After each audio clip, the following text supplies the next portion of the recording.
week's ACCP Emergency Medicine PRN Journal Club presentation. I'm your host, Christian Kroll, an emergency medicine and ICU pharmacist at the University of Iowa Hospital and Clinics. To view this recorded presentation, head to our YouTube channel at youtube.com/ACCP-EMED-PRN. And for PRN members, slides can be found under the Business Documents section on the ACCP Emergency Medicine PRN website. We have Melissa Porter as our next presenter. She is a PGY2 emergency medicine resident at Denver Health. Today, she is going to be presenting on Propafenone versus Amiodarone for supraventricular arrhythmias and septic shock. Thanks for that introduction. We'll get started with some background information. So to begin, supraventricular arrhythmias is actually quite a broad term that encompasses atrial flutter, atrial fibrillation, and supraventricular tachycardia.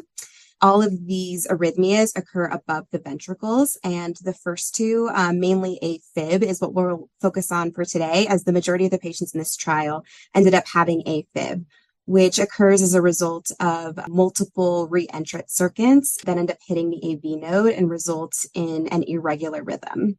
The incidence of these supraventricular arrhythmias occur at anywhere between 8 to 25% of patients, depending on the studies that have been reported.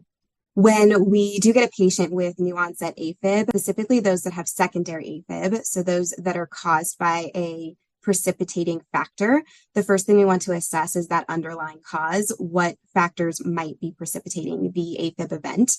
And these factors could include sepsis, surgery, hemorrhage, MIs, pulmonary embolism, or heart failure with pulmonary edema.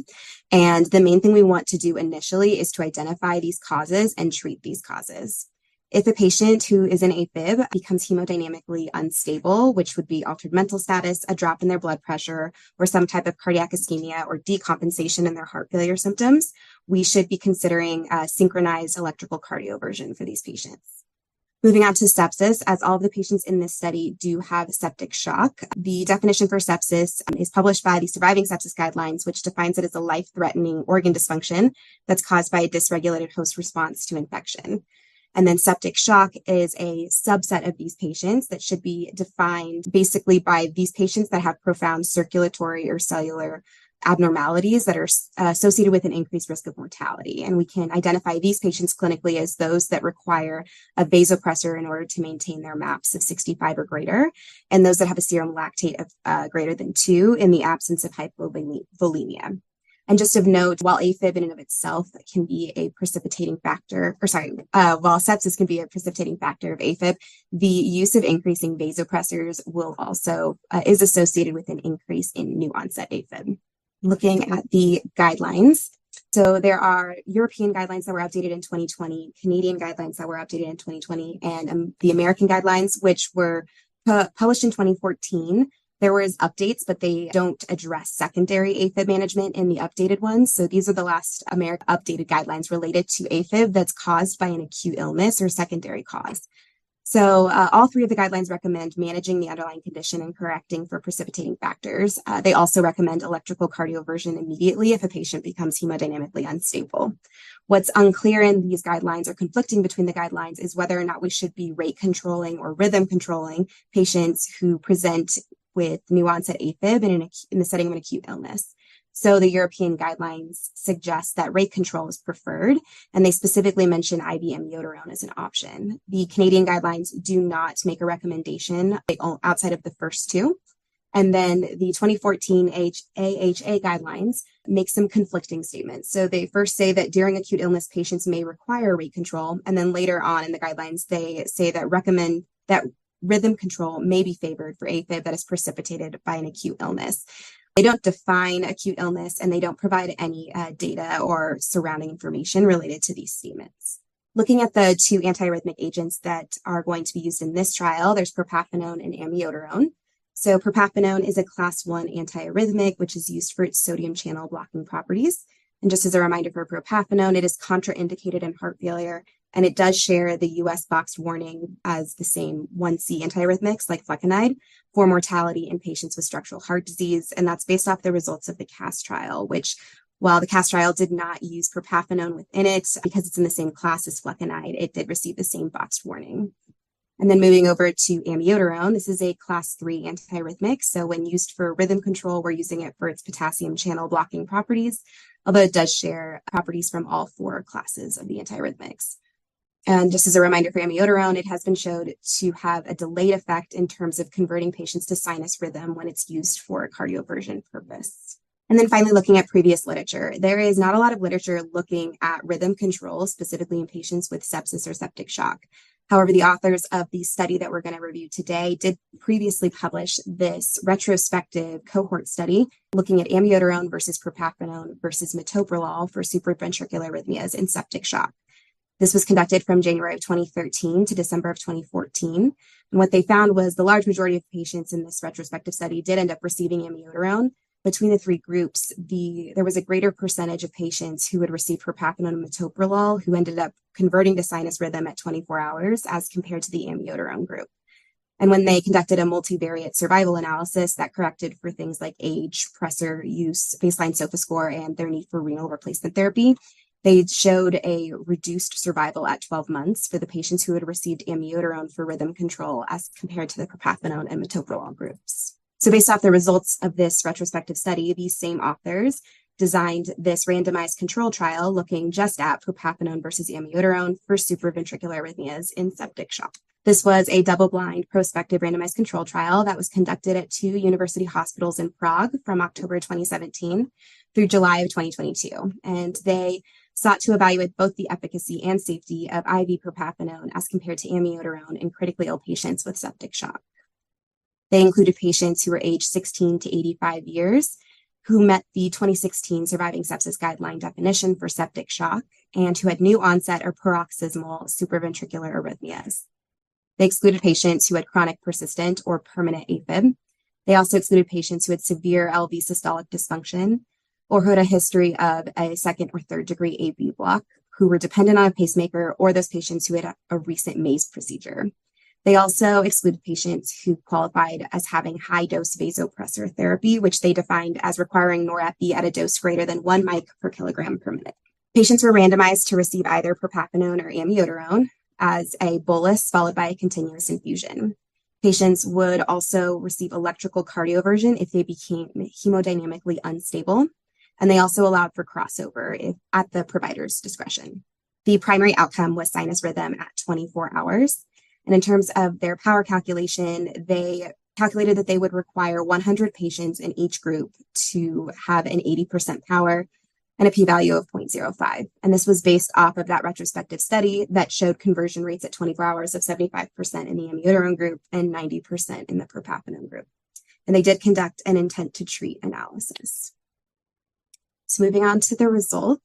In terms of baseline characteristics, the majority of these patients had a median age of 70 years and were male. The only baseline characteristic that was statistically significant in terms of its difference between the 2 groups was BMI, which was greater in the propafenone group. Looking at their baseline illness and severity scores, they had similar scores between the propafenone and amiodarone group. In terms of the types of arrhythmias that the patients presented with, the large majority presented an AFib, followed by aflutter, and a very small percentage of patients presented with supraventricular tachycardias. And then looking at their pressor requirements, the large majority of patients were on norepi, had a median rate of 0.3 roughly in both groups. There were a portion of patients who did receive vasopressin and 11 patients across both cohorts who received dobutamine. Because these patients are in septic shock, we are looking at the baseline characteristics for their infection. And there was about 66% of patients who were suspected to have a respiratory source of their infection, followed by an abdominal infection. There was also a few patients who were suspected to have a UTI, wound, skin and soft tissue, or neuro infection. Moving over to the right-hand side of the screen, you can see the different antimicrobials that were reported in the supplemental information. And just things to note is that about anywhere from 14 to 20% of patients, depending on which group you look at, received a fluoroquinolone, but the large majority of patients looking at that bottom row actually received an antifungal agent. What was not clear from the supplemental information was whether or not a single patient received more than one antimicrobial, but assuming that each of these patients were unique, that would still only sum up to be about 63% of all the patients enrolled in this study did receive some kind of antimicrobial, with the large majority being antifungal agents. And then looking at primary and secondary outcomes. So for their primary outcome, which was sinus rhythm at 24 hours, they reported no difference between the two groups. However, when they looked at time to cardioversion, they did see a statistically significant difference in terms of time to cardioversion, with that being longer in the amiodarone group at a median time of 7.3 hours compared to 3.7 hours. In terms of the percentage of patients in each group who ended up requiring electrical cardioversion, it was 40% in the propafenone group and about 32% in the amiodarone group, although this was not found to be different between the two groups.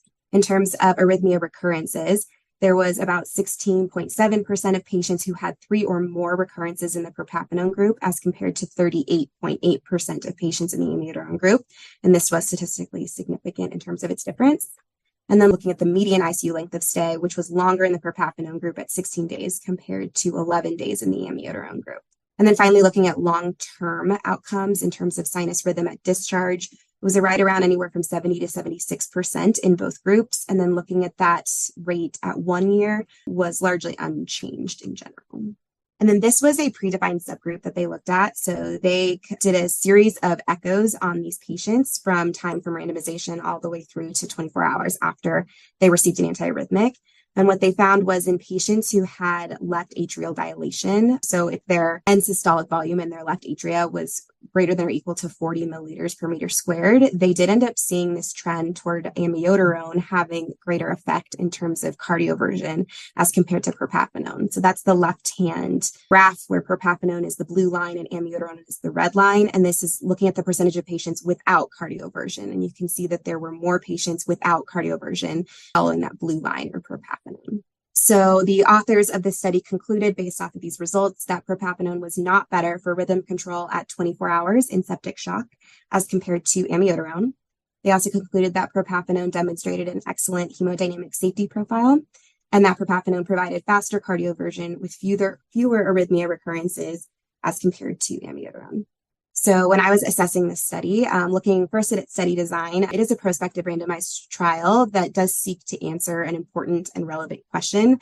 I think this idea of using rhythm control in new onset AFib in septic shock patients is not something that I'd really thought about before, because I think most of our guidelines still focus so much on treating the underlying cause. But the question of what do we do if a patient is still in AFib despite having treated their sepsis, should we be seeking rhythm control? In terms of their power calculation, just to note, they had expected to see a difference of 15% between the groups, and they only saw 5.5%. So there may be a difference between amiodarone and propafenone in terms of percent of patients in sinus rhythm at 24 hours. This study just wasn't powered to detect that. Moving on to external validity. First thing to note is that IV propafenone is not available in the US and is not available in all countries. Since the study was conducted in Europe, it is available there. That's one thing to note in terms of actually applying the use of IV propafenone here in the US. But more importantly, I think what was interesting was there was no placebo group. And when looking at these patients, since right now I would say the standard of care is to treat the sepsis and kind of hold off on the AFib unless they become hemodynamically unstable. It would have been nice to see a placebo group to compare the rates of patients, let's say, who just spontaneously cardioverted without any antiarrhythmic, especially because that rate has been reported to be as high as 70% in some cases in the ED. And then it would have been helpful to see the percentage of patients in a placebo group who had long-term outcomes. And what I mean by that is, were they still in AFib at 1 year? And then the third element of external validity is the sepsis management in this study was largely unclear. I don't know, based off of the supplemental information I looked through, I don't know the percentage of patients who had source control. I don't have any microbiology data on these patients, so I can't say if their empiric management was appropriate in terms of the antimicrobial options that they received. And then fluid management was not touched on, so I don't know if these patients were appropriately fluid resuscitated.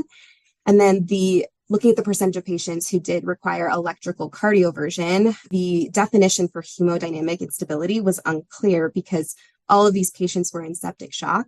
So they didn't provide any definite definition for when a patient became even more unstable, I guess, for these patients specifically to require electrical cardioversion. And I don't know if that instability was a result of their ongoing AFib or a result of their ongoing sepsis process. based off of all of that, the questions that I still have that are unanswered are what are the short-term and long-term clinical outcomes? I think I'm really interested in the mortality as well as the persistence of AFib at 1 year in these patients, and less interested, I think, in the 24-hour conversion rates to sinus rhythm. So in summary, what I am taking away from this study is that the conversion to sinus rhythm is definitely delayed with amiodarone as compared to propafenone. This study kind of confirmed what we already know about amiodarone's antiarrhythmic properties and how long it takes to see those effects. IV propafenone, I think based off of this study, was proven to be safe and effective as an option in AFib management, specifically for those patients without LV dysfunction. And then finally, an area for future research would be when AFib is precipitated by sepsis and when their sepsis is appropriately managed, does treatment with antiarrhythmics improve clinically relevant outcomes if their AFib persists? These are some references and what questions can I answer? If you have enjoyed this presentation content and would like to hear more, subscribe via your favorite podcasting app. Additionally, make sure to check out our YouTube page for all recorded presentations. Thank you for listening to this week's ACCP Emergency Medicine Journal Club presentation. Join us weekly for a review and discussion of new journal articles in emergency medicine.